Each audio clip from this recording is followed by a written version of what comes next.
जिन लोगों ने ये सोचकर इस वीडियो पर क्लिक किया है कि मैं कुछ बहुत ही बड़ी तारीफ करने वाला हूँ ललूच की, that Lelouch is the greatest MC of all time, so no, I just want to clear my thoughts about Lelouch with Britannia, one of the most compelling protagonist of all time.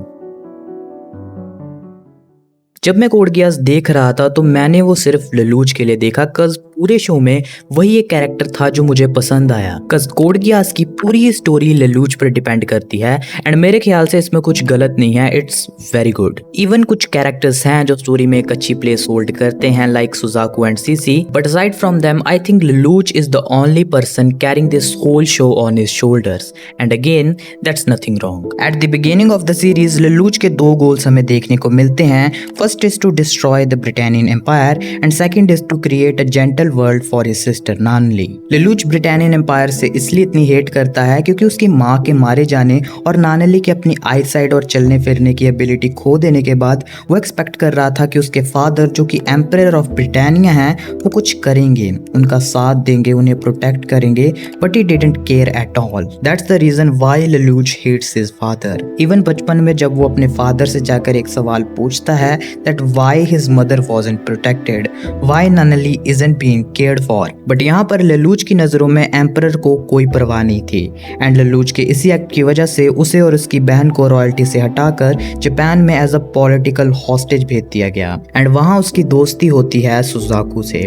पर Japan में जब ललूच Japanese लोगों पर ब्रिटानियन लोगों का इतना operation देखता है कि उनसे उनकी पहचान छीन ली गई, अब उन्हें 11th कहा जाता है, सो ऑन दैट पॉइंट ललूच की हेट्रेड ब्रिटानिया एम्पायर की तरफ और ज्यादा बढ़ गई। But later on was revealed that ललूच's father and his mother was doing it all to create a better world, but still he doesn't support their ideology and he is right। that shows कि ललूच लोगों की choices and freedom की care करता है even throughout the series उसके इतने cruel acts के बाद, and also he regrets it। Her step के बाद उसे एक इंटरनल वुंड मिला है जिससे हम उसे सफ़र करता हुआ भी देखते हैं। The biggest one was during Japanese people tragedy, जिसमें ललूच का गियास आउट ऑफ कंट्रोल हो जाने की वजह से ही accidentally commands princess to massacre all the Japanese people and he feels guilty of all that. Because princess के सोल्यूशन के साथ ललूच एग्री करता था, that was to create a peaceful place where everyone can live together, to give back Japanese people their individuality. And इसके साथ तो ललूच को इतना ब्लडशेड भी नहीं करना पड़ता, बट दैट हैपेंड। एंड जब वो शार्ली को खोता है, oh my god, on that point we see ललूच getting more and more into dark। इतने मल्टीपल सैक्रिफाइसेस देखने के बाद ललूच एक टाइम पर सोचता है कि अब मुझे रुक जाना चाहिए, but the nature he developed couldn't let him stop। उसके ऊपर इतनी होप्स हैं अब ज़ीरो बनने के बाद that now he is a completely different person under that mask। he feels pain, gets sad but can't stop now। तुम्हें याद ही होगा जब उसे फर्स्ट टाइम गियास की पावर मिली, सो उसका फर्स्ट थॉट ही यही था that now I can accomplish my goal। and throughout the time जैसे हम ललूच को ग्रो होता हुआ देखते हैं, सो अब उसका गोल सिर्फ पर्सनल नहीं रहता, वो सबके लिए था, क्योंकि अब ज़ीरो की आइडेंटिटी लेने के बाद वो बोर्ड पर चेस नहीं बल्कि अब सामने रियल लोग हैं and their hopes that he can create a better world. At this point तुम समझ पाते हो कि ललूच इतना कुछ देखने के बाद भी अपनी हैप्पीनेस को सबसे नीचे रखता है, because he promised Nunnally to create a peaceful world for her. And हाँ, ये सेम चीज़ सुजाकू भी चाहता है, बट उन दोनों के मेथड्स डिफरेंट हैं।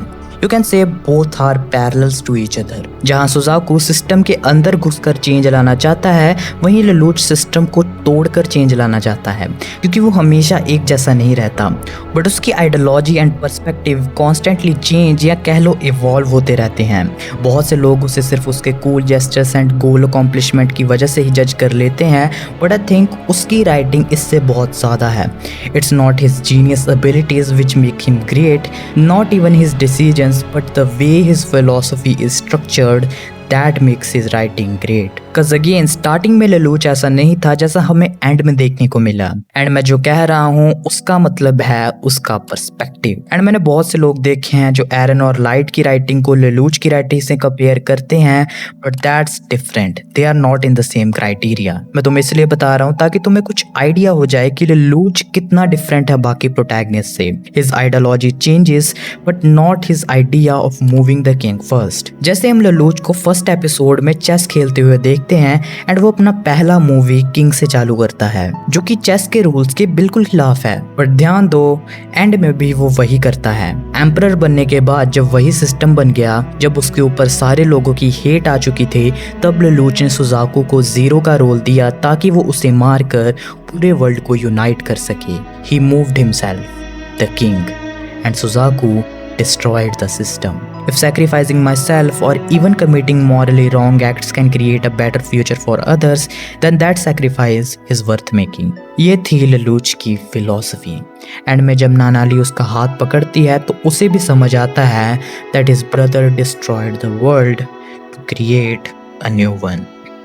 बाकी यही थे मेरे थॉट्स लेलूच के कैरेक्टर के बारे में, and I made a summary of his character, but that's all right.